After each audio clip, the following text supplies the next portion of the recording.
In today's video, how to stay lean without tracking calories. Hey guys, what's going on? This is Paul Rebella from ProPhysique.com. In today's video, I'm going to explain how you can stay lean without tracking calories. And this is the type of information I love to share with you guys. So if this is what you enjoy, please hit the subscribe button. If you want to send me a question like the one I'm going to answer today, we'll go right here to my Instagram direct message.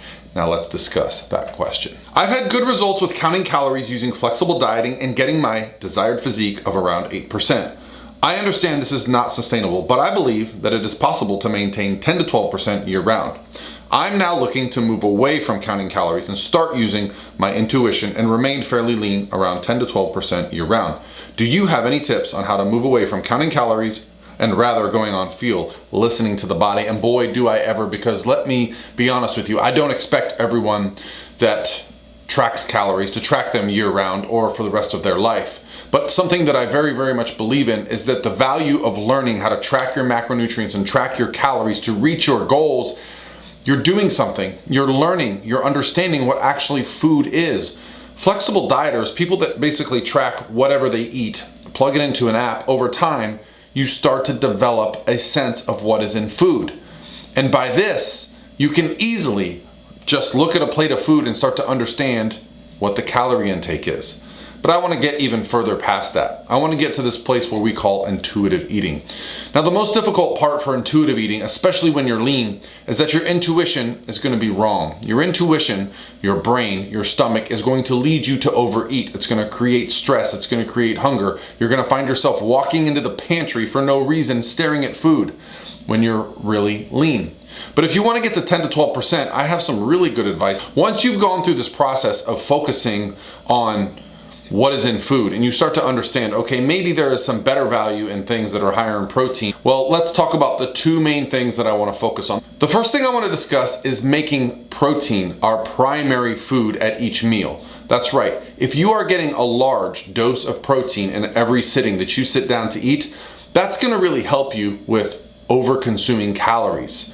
Why? Well, protein has a very high thermic effect. It takes a while to digest, and it's very difficult to be stored as fat. It's also a wonderful thing for things like, building muscle. So keeping protein as our primary macronutrient in a meal is very important. Now, to do that, you should be using lean sources of protein. So if you focus on lean protein sources or protein sources that are primarily protein, it's going to really help you out in not having to track, because you're going to feel full. The second would be food volume. Now, I'm gonna put a list here on the screen of foods that are the highest in satiety rating. What is satiety? Well, that means when you eat it, you feel full, the urge to go grab some more food after you're done eating and continue to snack. Now, how do you make eating intuitive? Well, you do it by making your meals high in protein, high in volume, high in satiety, so that you just by default end up eating these large meals that are very filling, but also not going to risk putting on a lot of body fat because you're overeating your caloric needs. Things like salads, fruits, vegetables, foods that take a while to digest are going to improve your ability to eat intuitively. Now, as you've been tracking over the periods of time, you've probably learned foods that trigger you. So my third point is just going to be avoid keeping those foods around you. When you are lean, if you have something in the house, I often have clients tell me that they don't like to keep, nut butters in the house. Things like cookies and cakes and things that they can just really overly consume a lot of calories in a single sitting. Well, that's going to probably really help you eat intuitively. Making good decisions every time you go to eat. Knowing that you don't have to eat something ridiculous just because you're going out to eat. There are always good options. Even at fast food restaurants, you have no excuse if your goal is to stay lean. You can eat intuitively. You don't have to track. Just make the best option your option, okay? Discipline in this regard equals freedom. The discipline of making the right choices when you go out to eat means you have the freedom to not have to track. I do believe it is important, though, to track before you get to this place, to understand what is in food. Because if you don't, you'll end up just treating foods as good and bad. And I don't really think that's the best place for us to be. Hopefully this answers your question.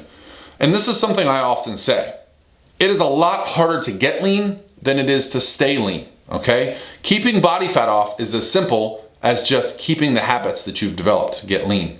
I also really think you should keep some cardio and some activity and some training as the bulk of your approach. Keeping a physique that is really conditioned and really lean, around 10 to 12%, is going to require some physical activity. So whatever you did to get lean, keep that as a part of it. You don't have to do as much, but you do need to be active on a daily basis for the most part to keep lean. Hopefully these tips help you guys on your way to eating intuitively and staying lean, and I'll talk to you guys tomorrow.